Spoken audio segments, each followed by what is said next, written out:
Steel Curtain Network.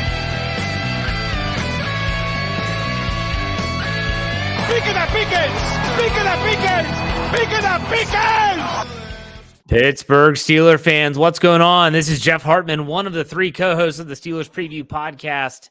We welcome you to an actual preview podcast where we are previewing the Pittsburgh Steelers Friday night, going up against Baker Mayfield and the Tampa Bay Buccaneers. Joining me on this wild ride, Dave Schofield. What's up, Dave? It has been 7 months since we did a Steelers preview show previewing the Steelers. 7 months. Holy cow. Is it 7 months? Yeah. That's crazy. That's insane. Bryan Davis joins the show. What's up, Bryan? We're not talking about practice. No. Today. We're not talking about practice. Someone will say it's like a practice game. Okay, whatever. Anyways. It does not matter. It's so exciting because for me, this is seeing the guys that we've talked about that we know nothing about. It's not about TJ Watt. It's really not about Kenny Pickett. It's about other guys that we need to know more about.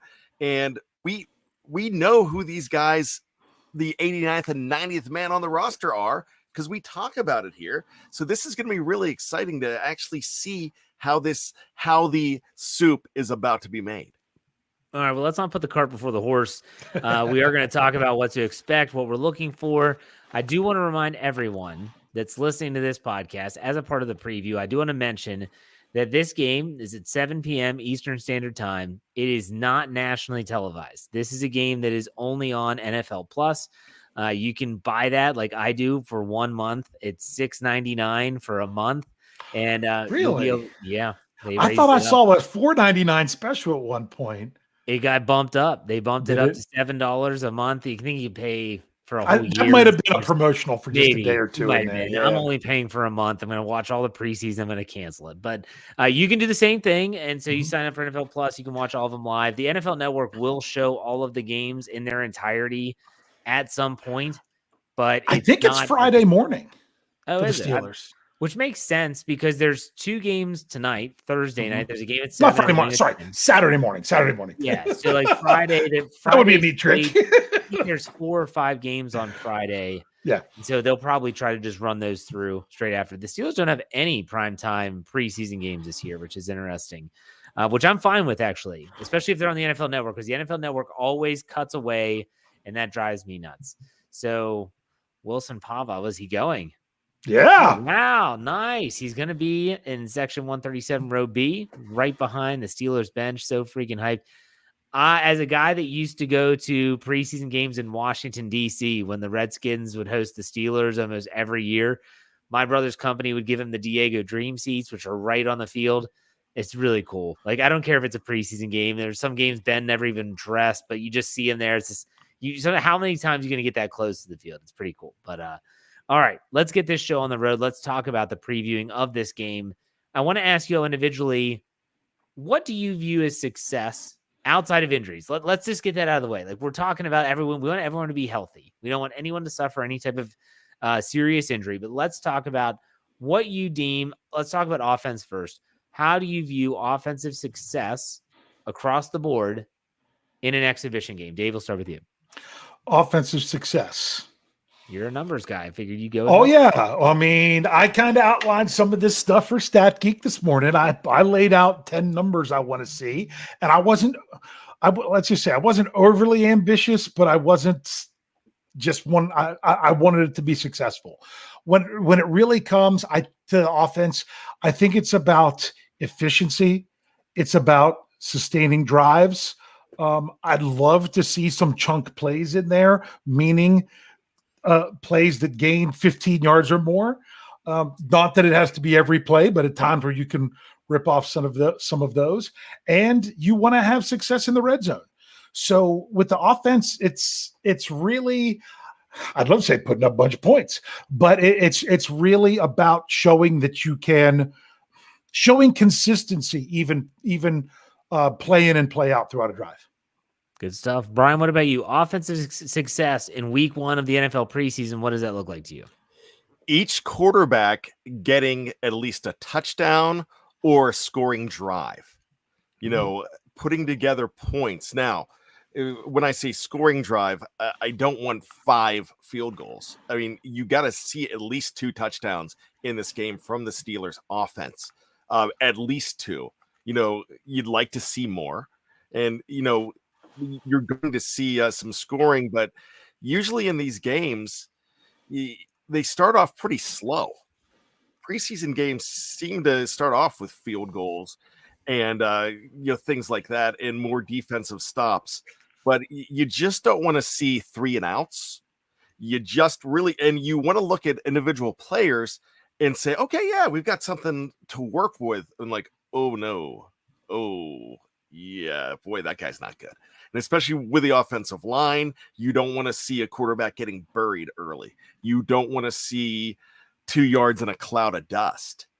You just don't, or negative 2 yards. You just want to see them actually moving the needle at every point. Even though if it ends in a punt, that's fine. But you want to see the look of good football, and you want to see the start of something, because it's going to be here. You need week 2 to be here and week 3 to be here and ready to start. And so it's kind of solid going into week 1. You both give great answers. My answer is even simpler than both of what you all said. I want to see them run it down their freaking throat. Repeatedly. Run it down their freaking throat. That kind of goes with what Rich was saying on the Scobro show, is control the line of scrimmage. Yeah. Both sides of the ball. Control the line of scrimmage. But on offense, I mean, everyone's talked about the additions on the offensive line, whether it's Darnell Washington at tight end, where you see these reports like from Nick Farabaugh of Steelers Now, who is also part of Fans First Sports Network by proxy on the Steelers Afternoon Drive. You can check him out there with Alan Saunders sometimes. And he talks about Zachary Smith is there too. Yes, Zachary Smith. Darnell Washington completely shuts down the entire left side. Run it down their freaking throats. Outside zone, inside zone. If Kenny Pickett throws the ball 3 times and has 3 completions for 35 yards, hey, good job, guys. Get off the field. They drove it down the field. I don't care if you end in a field goal. If they're running the ball well between Najee Harris, I actually don't want Najee to play. Jaylen Warren, any of the running backs on the roster, run it down their freaking throat. That's what I want to see in week 1. That's what everyone wants to see, I think. They want to see a dominant running game. That's what Matt Canada is supposed to do when he has the horses. Now, let's talk about individual players. Now, Dave, is there anyone in particular? Because like Bryan said early on in this podcast, this is when you get to see those players that you're hopefully not going to see a ton of this season. If you do, it's things have gone bad. Like something has gone bad if you're seeing some of these guys. Are there any players that you're like, I really want to see on offense, mind you, what this guy can do? Who would that be? I'm going to make Bryan's day. I'm going to say I want to see 21. Number 21. I want to see Hakeem Butler, because so much out of camp is he's not catching the ball. He doesn't know what he's doing. Those kinds of reports. I want to see him to just either confirm or show that we were talking about practice and that he's going to come out and show something. I think that's intriguing. I still think he's still a long shot to make the roster because they have so much there. But to me, the reason I bring up a player like that is, I mean, who would I really like to see? I'd love to see some George Pickens. I don't know how much George Pickens is going to be in the field. I don't want to be disappointed that George Pickens isn't out there very much. I really, really, honestly, out of all the receivers who I would like to see the most, it's a tie between Allen Robinson and Calvin Austin III. That's who I'd like to see. Sorry, but I thought you might go a different position. You're going with like 18 guys. Yeah. So I'm so sorry to Bryan, and I'm just going to mention every player on the offense because I got to go first. No, but not all the time. Not all the time. No, those are the guys. But the reason I'm not looking forward for them as much is I don't know how much we're going to see the other ones that I mentioned. So those were the ones I would really look forward to. That's the ones for the game, whether it's the second game or the third game, where you're going to see the starters the most, that I'll look more forward to. But for now, in a game like this one, someone like a Hakeem Butler is someone that I would like to see, because that's someone that could really come on and push for a roster spot, or just be yep, now we see why he didn't stick in the NFL. Hey, and before I throw it over to Bryan and get his take, Hakeem Butler has to be pretty happy being with the Steelers, and the fact that, let's say he is not out there until it's the third string quarterback. He's still got it's still a guy that has experience in the NFL. You know, it's one of those situations where you're like, well, you don't have some no-name schmuck throwing you the football. I mean, Mason Rudolph, he's not elite, but he's got experience and he can deliver a good deep ball. Ask George Pickens last year against Seattle. It was Mason Rudolph that threw him that pass that he caught in the corner of the end zone in Acrisure that set everything on fire. So something to think about there. Bryan, you kind of were grimacing when Dave was going through his laundry list of players. Was there a player in particular that he named you were looking forward to? Allen Robinson. Yeah, I thought I was going to be, I thought you were going to say. I thought I was going to be take the low-hanging fruit. With Allen Robinson. Here's a guy, Jordan Byrd. I want to see what he can do. I think he's interesting. I know we're not going to get to see Alfonso Graham because he's hurt and he's on injured reserve. And that's another guy that I was looking forward to seeing. I want to see Connor Hayward. I really think he's an interesting player. And I know, we still don't know what his position is. The guy has two different positions. I want to see how they employ him. And of course I want to see Broderick Jones. I expect to see Broderick Jones, and I know he can. You keep getting different things about Broderick Jones. He's not ready, and then it's like, nah, he's pushing for playing time now. You might even be seeing him week 1, and this is just what I'm hearing, not what Bryan's saying. So they say, look, still monster run blocker. So I definitely want to see that. I want to see how the Steelers could run the ball.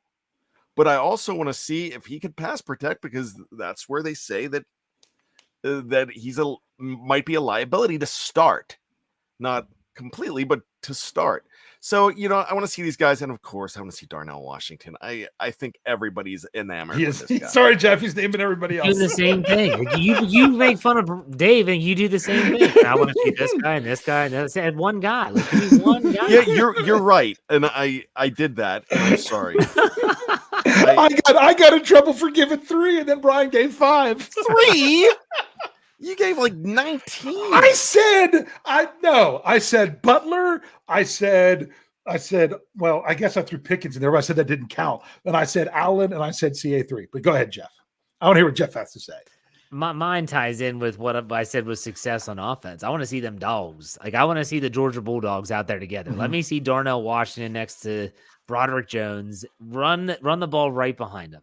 And you don't need Kendrick Green. Just let those two pave the way. For me, it's the number 1 pick. Like, that's the guy. If I'm picking one guy, because this is a game, like you all said, it's not expected that he's going to start in week 1. So this is our chance to really get to see Broderick Jones play a lot. I think he's going to play a lot. You look at Darnell Washington, some of the other rookies in this draft class, they're going to see the field more than Broderick Jones will. So this is where I want to see the number 1 guy. Let me see Broderick Jones. I want to see what he does well. I want to see where he struggles. I want to see, is he struggling with speed rushers? Is he struggling with a bull rush? And you're right, Bryan. There's a bunch of different reports out there about Broderick Jones. Some say that he's more ready than people think. Some people say that he's struggling. No one says anything about his run blocking. That's always the his forte, And that's what I was going to say. I think the reason you're getting conflicting reports is that whether he's ready or not, a lot of times might be whether they're looking at a run or a pass play. Because I'm telling you, as a run blocker, everything that I've heard is he is ready to go and maybe one of the best they have. Yeah. But people were complaining about Alex Highsmith, making a great move on Dan Moore Jr. Like, if only we had a first-round pick to actually play that position to block Highsmith. And in the exact same drill, minutes later, Broderick Jones gets owned by the last guy on the depth chart. Yeah. So I'm like, you're complaining about Dan Moore not going up against a 14.5 sack guy from last year, but Broderick Jones is having the same struggle against a guy that's probably going to be selling insurance in a month. So, yeah. Something to take away from this for those that are listening. If you ever once said, and let me preface this with, you follow the team 365 days a year like we do. if you follow this team as closely as we do, then there's never a game, preseason or otherwise, that you say there's nothing to watch. Yeah. There is plenty to watch. And we're just talking about the offense. We haven't even gone to the defense. We're getting ready to do that right now. I mean, but the offense, there's so many really interesting factors and wrinkles in the depth. And I saw someone in the live chat. I'm trying to think who it was. I think it was Afton. Yeah, she said I should see Nate Herbig. Nate Herbig has been getting really good reviews at left guard. I don't think Isaac Seumalo is going to play a ton, so you'll probably see a lot of Nate Herbig. Let's see what this guy can do. That's what I love about these early games is you do get a good glimpse of this depth. Now let's go to the defensive side of the ball now. Same question, same options, not players yet. That's the second part. First part is how do you view success defensively here in the preseason week 1? Dave, go ahead. Well, what I said this morning on Stat Geek, which you can go back and listen to, is when it comes to surrendering points, I'm more concerned. I just kind of cut it off at the first half because that's more of the guys that you think are going to be on the roster, rather than in the second half. I expect to see more guys that are trying to make the roster, or land with the practice squad. So in the first half, I said, I want to see no more than 10 points surrendered in the first half. Now, in the second half, I would love to see that as well. But at the same time, that's a situation where can an offense take advantage of a miscommunication or some kind of breakdown? Because all it takes on defense is one play of screwing up one thing, and you could be giving up a touchdown. You have to maintain it play after play after play. So I don't have lofty expectations of either quote unquote winning the game or not giving up points in the second half. I want to see the Steelers get after the quarterback. I want to see that the reason that we hear about the Steelers, in 7 shots and in 11 on 11 and everything, that they completed this play, but it probably would have been a sack in a real game. That we keep hearing that. I don't want it to be because of the offensive line of the Steelers. I want it to be because of the defense of the Steelers. And I want to see them going up against other offensive linemen, not their own guys. Like Coach Tomlin talked about playing complementary football. This is the first chance they can do it because they're not playing against each other. So I want to see this pass rush. I want to see sacks, but I want to see pressure. I want to see pressure. I want to see that what we've seen in camp is because the defense is what it is, not because any shortcomings of the Steelers offense. No, well said. Bryan, what about you? Defensive success, what does it look like? They're going to give up some points, but I like what Dave is saying about getting after the quarterback. I just not giving up huge plays, not just in these long sustained drives when they are just huffing and puffing off of the field. So defensive success means hanging in there and showing promise. Yeah, for me, I was going to say harass the quarterback is great. Stopping the run, but ultimately, I want to see them tackle well. Like, this is your first time tackling someone not in a black and gold jersey. There were some really bad reports about Joey Porter Jr. in the open field tackling drill they ran, where it's a one-on-one. It's a tough drill for a cornerback, I'm not going to lie, but at the same time, he struggled a little bit. So I'd love to see the young guy get out there and really kind of, I don't know, hey, I might not be able to do it in a drill where it's all set up, but in a real live game, I'm going to make that play. That's what I want to see. So I want to see these guys go out there and make the routine plays routinely, as Mike Tomlin would say. All right. Now, Dave, any specific player that you're looking for on defense, or maybe let's just say a couple so that we can just all, we can all breathe easy and just list off our Christmas list of players we want to watch. Go ahead. How many am I allowed to give? Am I allowed to give 1, 2, or 3? Bryan, what's the number? 2 or 3? You can have 3. I'm only doing 1. Okay. Oh, okay. All right. I'm going to give you 2 players I want to really see in what I would say the first series, because I don't know that they would play beyond that.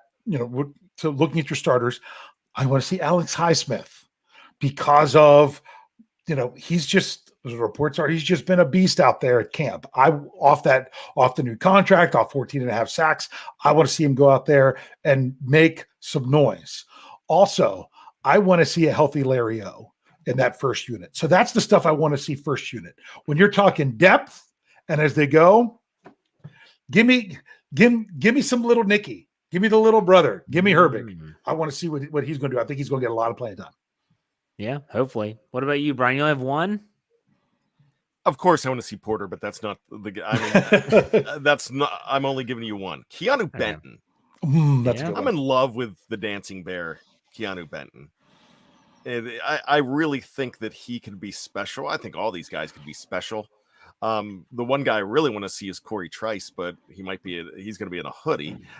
Unfortunately, if he is there, I'm bummed because that's the guy that I was hitching my wagon to early on as well. But I think Keanu, and you know what? I will throw in another one because Keanu and Isaiah Loudermilk is getting a lot of play right now too. And I think this is Isaiah's last gasp. Being year 3, I kind of think this is. I'm not saying he can be cut. Yeah, I really think this is time to shine. Yeah, and if not, then they're going to continue to look elsewhere because that is getting stacked. That defensive line has more talent than it has in a long time. Yeah, young talent and veteran talent. I'm looking forward to watching the inside linebackers. And they're going to play. How much they play, we don't know. They don't have a ton on their roster, so they're going to have to play. Mark Robinson is a guy that's really intriguing to me. You hear from someone like Coach KT Smith, who was at camp with a non-padded practice. He said that Mark Robinson he's super athletic, but you just don't know what he looks like necessarily with pads. And Jerome Betts goes, and he was there last week in a padded practice. He said, I think Mark Robinson could be really, really good. He's still developing and it's still a work in progress. I just want to see what he has. I want to see how different is he this year from last year. I want to see how Cole Holcomb looks, Landon Roberts, Quan Alexander. I really want to see that inside linebacker room because I think that's just a very important part of this defense. And, they've added all these pieces. They completely revamped the room outside of Robinson. I want to see how they look. So that's where I'm headed in that direction. Yeah. All right, let's get this tip here. Brian, were you going to say something? I was going to say something about Mark Robinson, and sure. I'm actually going to steal something that happened on Fans First Sports Network from a guest on one of our shows, and it was actually Mark Madden on the Tim Benz show. And when Mark Madden said, the thing about Mark Robinson is they keep on bringing in other linebackers, and this was right after they signed Quan Alexander. They bring in Quan and they bring in Landon Roberts and then of course Cole Holcomb, and it just makes you wonder. They keep pushing this guy back and putting guys ahead of him. It kind of, when he said that, it kind of made me think. It's like, yeah, they don't think he's ready yet. It's not that they're marking him with a scarlet CNP, cannot play, but it's almost like they just don't really see him much more than the 7th round pick that he was. 7th round pick that now only has 2 years of playing linebacker. Yeah. So yeah, exactly. There's no if Mark Robinson's not ready, there is nothing wrong with that. There really isn't. But it takes like Isaiah Loudermilk, it's going to take. I mean, you got to be ready a lot sooner than 3 years. I think the question with Mark Robinson is if he will get there, not when. Like, I don't think anyone in their right mind would say, "Oh yeah, that guy that was a running back and then played 1 year at linebacker at Ole Miss and got drafted in the 7th round. Yeah, he'll be good in year 3." If the Steelers were smart, they're like, this guy might take an entire rookie contract until we can trust him on the field, like in an every down situation. So I see what you're saying, and it's Mark Madden's not wrong when he says, why do they keep bringing these guys in? Well, the reason why, though, is because I don't think they're sold that this guy could be that type of guy, but we'll see. That's why I want to watch him, so we'll see how it goes. Let's get this tip here. Tom Muir, or Tom Plays Games, gives us $10. Said, going to Latrobe on Sunday with my son for the first time. The game will likely dictate the type of practice. I'd love to see pads and the vets, but that means we crap the bed. Very conflicted. What a great analysis. But it's true. It's right. Because when you look at Tomlin's MO, they play a game on Friday night. They're going to travel back. They'll probably travel back Friday. Saturday's an off day. And then Sunday. Before an off day. Well, yeah, but that might mean they might have some pads on. It might just not be a super physical practice. I never would have thought that Jerome Betts would have seen a padded practice the day after Friday Night Lights. He got lucky, I think, because Mike Tomlin wasn't at the Friday night practice because he was in Canton, Ohio, putting the jacket on Rondé Barber, and he wasn't the one. They didn't even do backs on backers on Friday Night Lights. That's because Mike Tomlin wasn't there. But Dave, you're the guy. You look at the schedule. Do you think Tom will see a padded practice or not? I hate to say it, but probably not. But that's the one thing about preseason is you think, wow, do you really think that 2 days after a game, the guys would be out there in pads for practice? They would never do that during the regular season, but they're also not playing a full game because they have so many players and they're trying to play most of, if not all of their players. So I would, if I had to bet on it, I would say no, but I'm not putting it in the 90% range. Okay. What about you, Brian? What do you think? It depends how happy hour at the Beehive goes on Saturday night, really. I would say if you're going next week on Tuesday and Wednesday, those are padded practices. So something else to consider is that the week 2 game against the Buffalo Bills at home is on the 19th, which is a Saturday. Yep. So there's an extra day of work in there. So keep that in mind as well. Tom, I hope you get to see a padded practice. Either way, I think you and your son will have a lot of fun nonetheless, because, well, everyone that goes to camp never leaves and says, boy, that sucked, unless it was like a rain out or something like that. They all come back saying that was so great and all this. So enjoy it. Let us know how it went for sure. Any other final thoughts about this upcoming game that we didn't touch on? Dave, I'm sure you want to talk about like the punting battle, but is there any other facets of this game that you want to focus on or maybe bring to the attention of the fan base ahead of the game? Well, I would like to see Calvin Austin III returning kicks. Yeah. Well, remember last year he got hurt the closed practice before the first preseason game. We were expecting to see him in that first preseason game because it was a closed practice. We didn't even know he got hurt. We were just surprised. Wait, he's not dressing. He's not playing. What's going on? And then the reports started to come out that something happened in the closed practice. So I hope he made it through there. I already saw some. I didn't break them down to see exactly who the players were, but the Steelers getting on the plane and traveling to who cares to play this game, because honestly, this is nameless gray faces they're going against. I do not care who the Steelers are playing. I know people are like, they're Baker Mayfield. That's true. It's always fun to beat up on Baker Mayfield, but really the first preseason game, it does not matter who you are playing. It really doesn't. So I would like to see him return some kicks. I hope they don't I hope all the kickoffs don't go through the end zone. I'd like to see him get one of those, and would like to see him get a lot of punt returns, because I'd like to see the Steelers force a lot of punts. Yeah. I'm okay if neither punter gets to kick the ball at all. I'm okay with that. Baker Mayfield sucks. I'm going to say that right off the bat. I have to. I mean, you have to, because he does suck. But other than that, I mean, you bring up a good point about Calvin Austin last year at this time. You know, we were getting ready to see it, and then they basically got shut down. Brian, what about you? Anything else that you're intrigued about in this upcoming game? You know, it's just every single matchup, because we've talked about matchups for a long time. When I talk about matchups, we're not about, it's not the Steelers versus the nameless Grays, like Dave says. It's about those position battles, and we talk about those position battles all the time.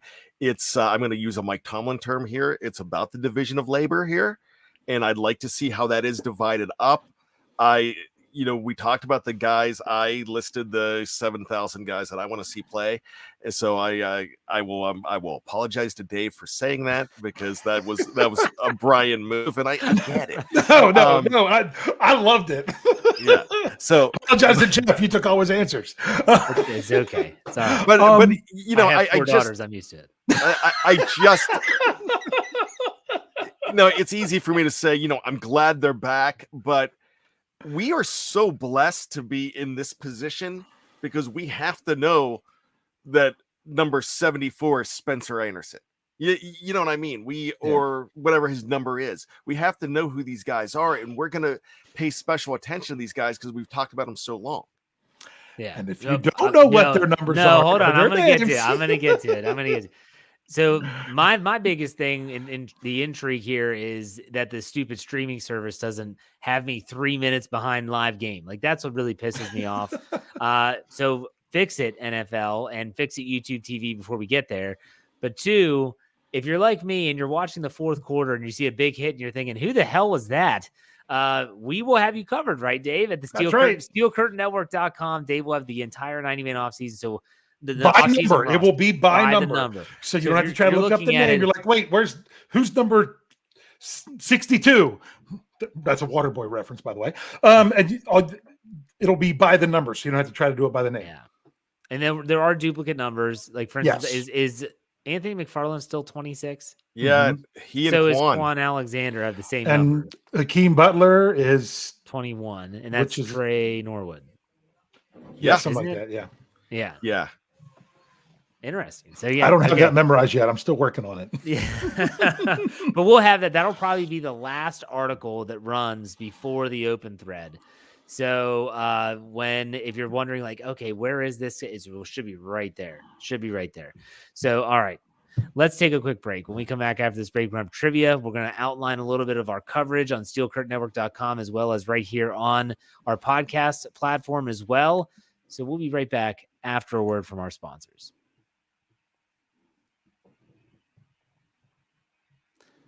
All right, Steeler fans, welcome back, and I hope you all enjoyed that little preview. It's the preseason, so you're going to focus on the Steelers. You're not really worried about the other team just yet. These will change dramatically as we go throughout this process, but still, I want to talk a little bit about what's coming up on our podcast side in terms of, well, are we going to have a post game? Yes, Bryan, go ahead and outline what fans should expect on the podcast side, even in the preseason. Yeah, so what we are looking at after this game now, tomorrow night, is usually when the homies are on YouTube. And so you will be seeing the homies will be not live, but they will record after the game, because the live show will be the post-game show with Jeff, Dave, and myself. We will be there, and the homies, you will get them on audio only this weekend only, because it's the only Friday game. Big G and I were talking yesterday on the phone and trying to figure out which way to go.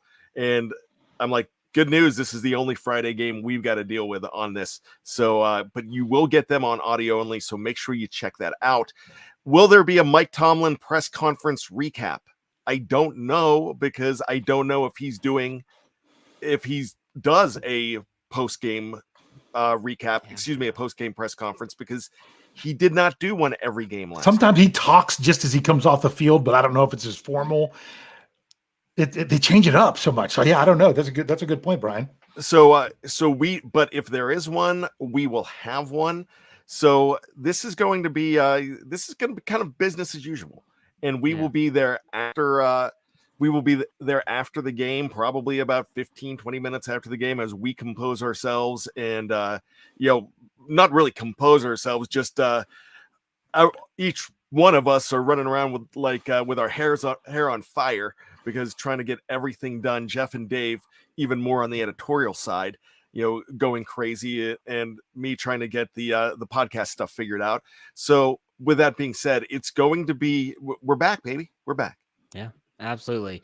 You're going to see on the written side, SteelCurtainNetwork.com, a lot of the articles and features that you've loved in the past will be there as well. My winners and losers column, we'll have a game recap.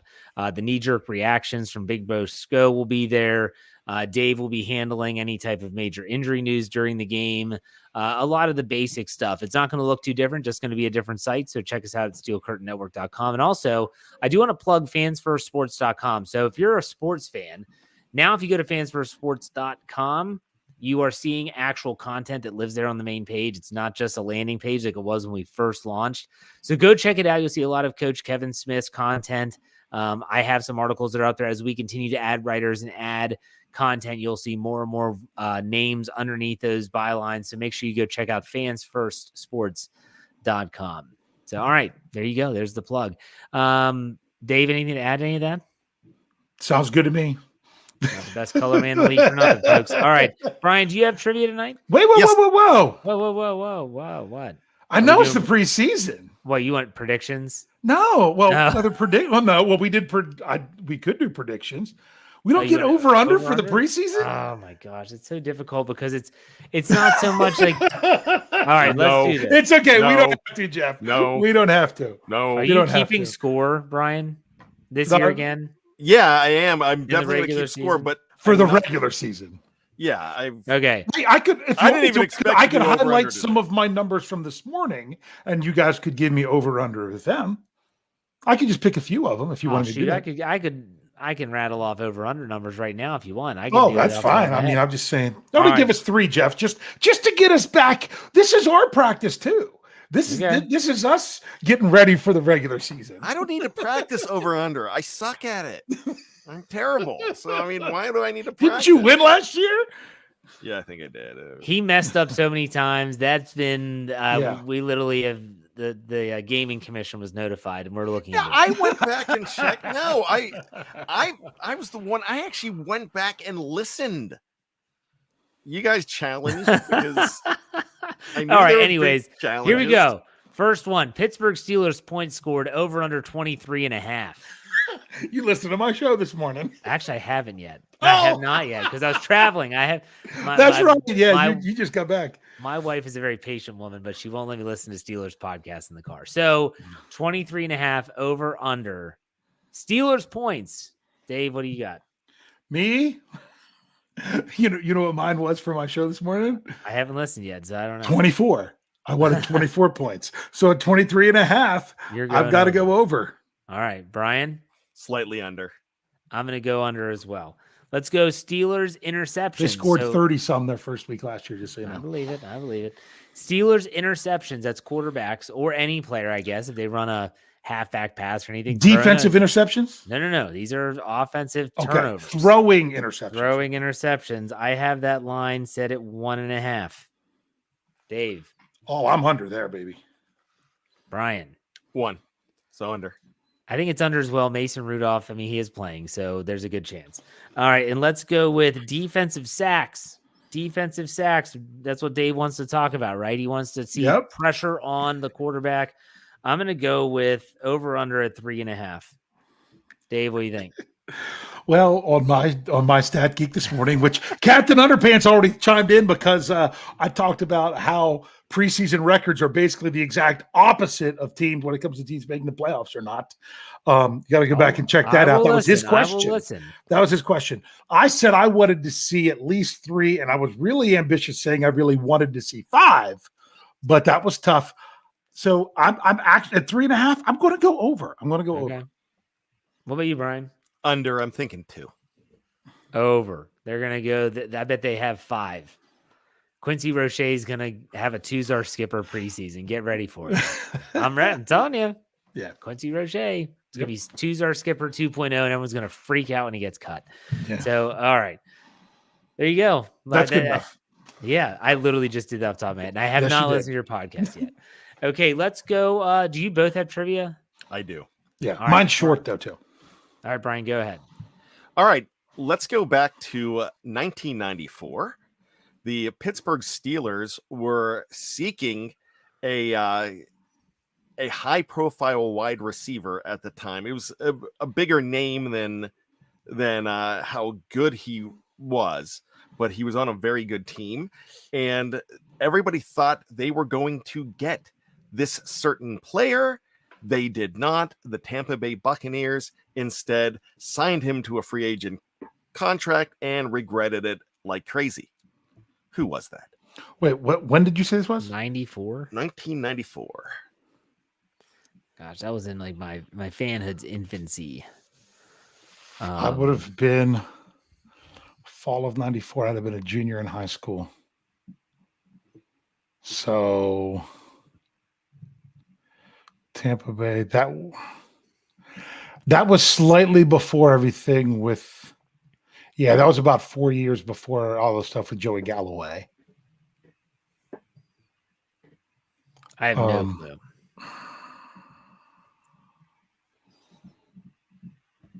There's some people in the live chat. I don't know if they're right or not. They are correct. It was There Alvin you go. Harper. Alvin Harper. That's a name I haven't heard of for a long time. Jeez, what the hell? No, I'm not from Cleveland. Jeez, Wayne Johnson said I'm from Cleveland. No, I'm from Wheeling, West Virginia. Which no, You're not even this. You're not even that. not even in Pennsylvania. Forsaken state. No, I used to tell when I was teaching, I'd tell my students I was closer to Pittsburgh than you all are to Baltimore. So be quiet. You know what? I'm going to pull something up on the board just because I need to be Sure. able to see this. Is that I'm trying to see that. That almost looked like a Fans First logo there, but I don't think it is. The Browns do suck, though. But yeah, that's worth it just to bring that up there. I haven't brought anything up on the board, so you might want to take it away. There we go. There you go. All right, good trivia. Never would have gotten that, by the way. Dave, what's your trivia? Go ahead. Well, I could do so much more with my trivia right now if I wanted to, knowing that neither one of you listen to my show, because Jeff said he didn't, and Brian, it's just a safe assumption. So, yeah, because I'm not doing anything. Bonbons and Thursdays are busy days because we have this show tonight as well. So I get it. But one of the things, I had another question that I answered briefly because it had to do with 7 shots. They're like, okay, so the Steelers are going from the 2-yard line and they're trying to win 7 shots. What's the conversion rate? They wanted to know both, and I did it separately. 2-point conversions from the 2-yard line, what that conversion rate is, versus when a team just has it at the 2-yard line going in regardless of down. Then I even broke it down by the down for the season of being at the 2-yard line going in. That just kind of got me thinking about 2-point conversions. What were the Steelers last year when it came to 2-point conversions? How many did they have, and how many did they convert? Did they have, I'm going to say they had 3 or 4. I'll go with 4 conversions. Total. And how many of them did they convert? Well, I know they got the one to DJ and against Cleveland because everyone's like, hey, he scored a touchdown. That doesn't count. I'm going to say 3 out of 4. So you said they were 3 for 4. Yeah. Brian. I'm going to say 2 for 5. 2 for 5. The Steelers' offense last year was 3 for 3. Oh, 3 for 3. 2 of them were to Deontay Johnson. 1 of them was to George Pickens. Okay. So let's see, where did they go? Oh, that's right. I got rid of it here real quick. But that it was very, here we go. I can get there fast. That I'm trying to remember. One was the Tampa game. No, not the Tampa game. Sorry. One was the Colts game. That was the one to Pickens. Then the other ones, the 2 to Deontay Johnson, came against the Patriots and against the Browns at the end of the season. How about on defense? How many 2-point conversions did the Steelers face, and how many of them were converted against them?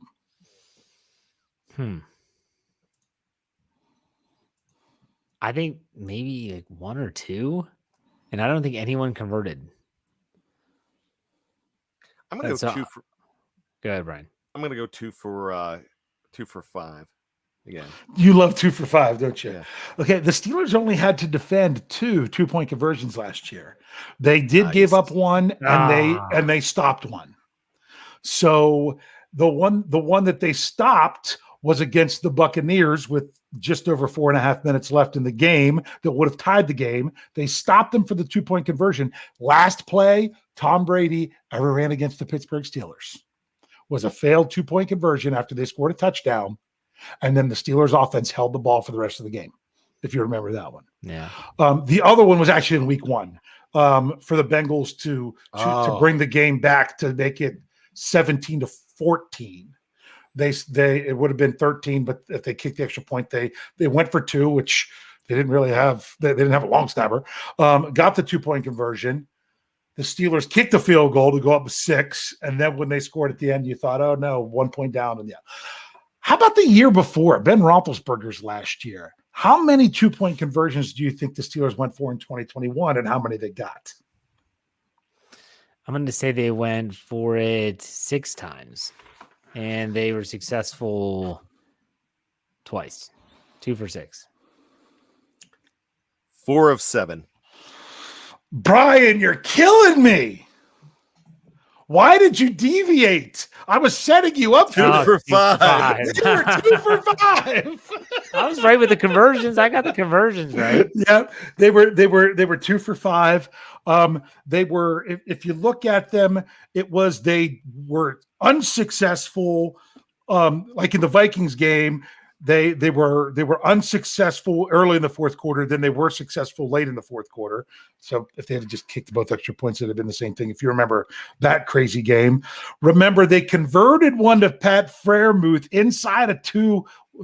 Okay, did I say it right? Because Jim Wexler told us how we had to say it right on his show this week. Pat Fryer. It's not Muth. It's Muth. Yeah.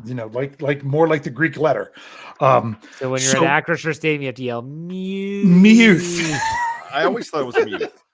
Yeah. But remember, they converted that 2-point conversion to Patty F, and that's why then when the Ratbirds scored, they had the option to, that made it to where it was a 7-point game. If they don't convert that when they score that touchdown, or if they just would have kicked the extra point that they score that touchdown, an extra point wins the game. That's the one that the Ravens went for 2, and TJ caused the pass to go too far. But they also went for it twice in the game against Cleveland on Halloween, and they failed on both times.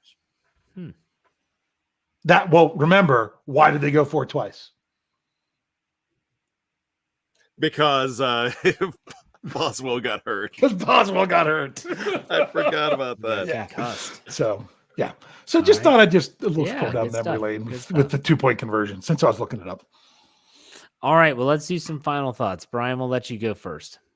You know what? I don't think preseason football is unwatchable. I think if you're watching for a certain thing, then you will be pretty happy. Now, back in the past, it was tough for me to watch the 3 and 4 those quarters. It is tough to watch though when you have another announcing team. That's what I hate about preseason.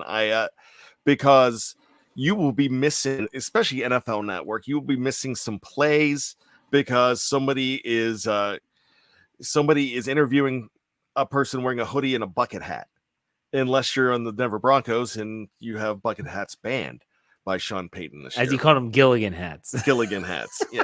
So, I think it's one of those things. I really enjoy these because talked early about how the cake is made, how the soup is made.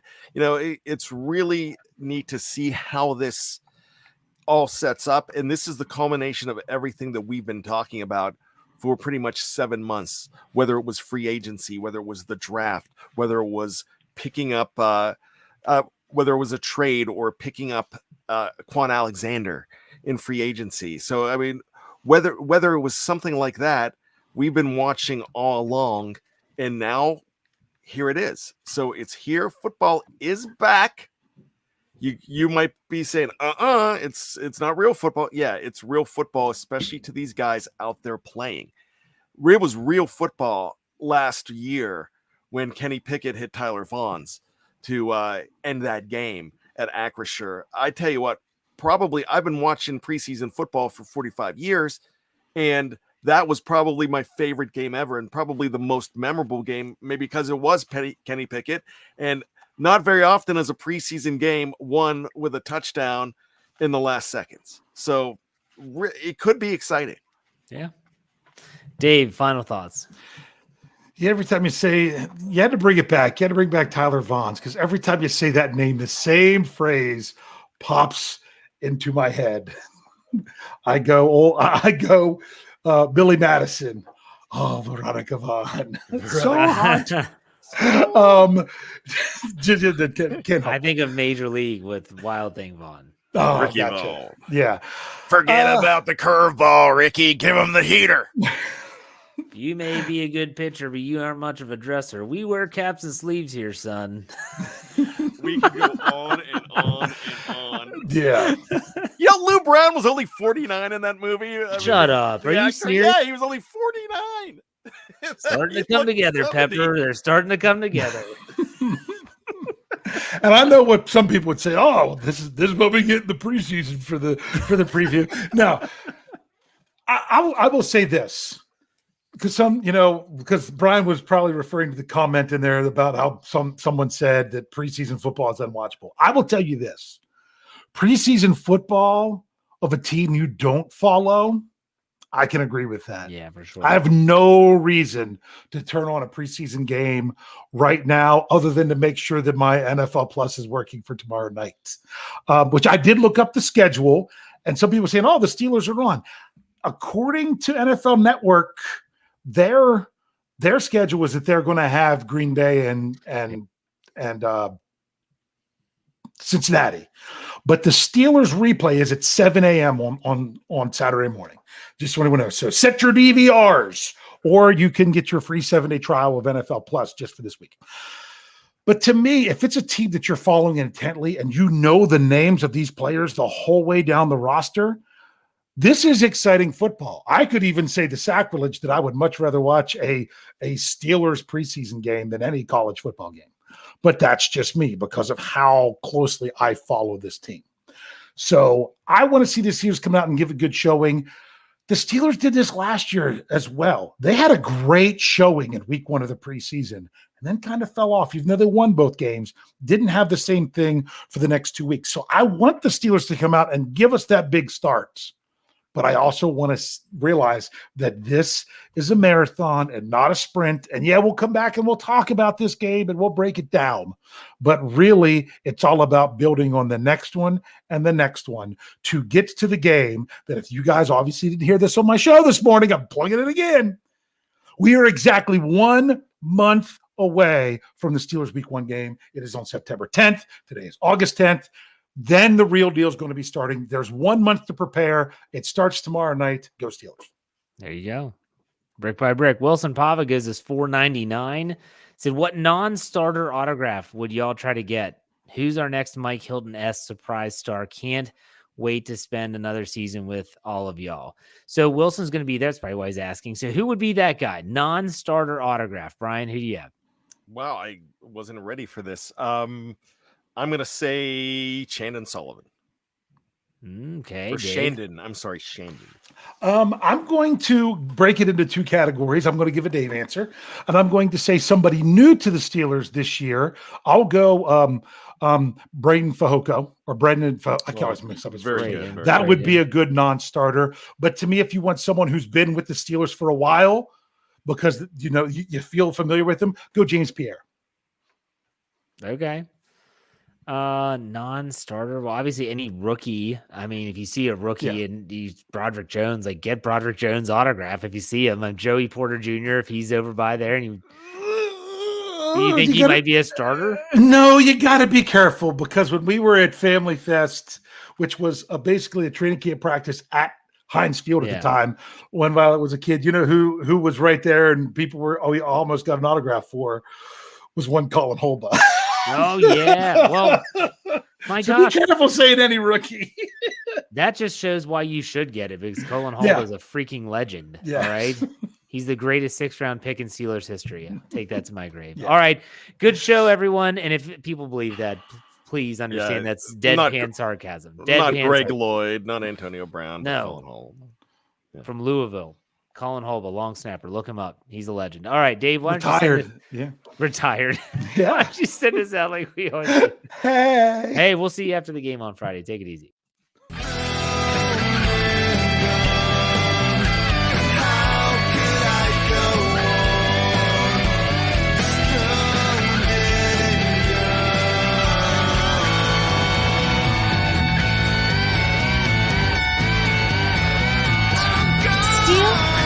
Network. Get it. Everybody else gets a little tight.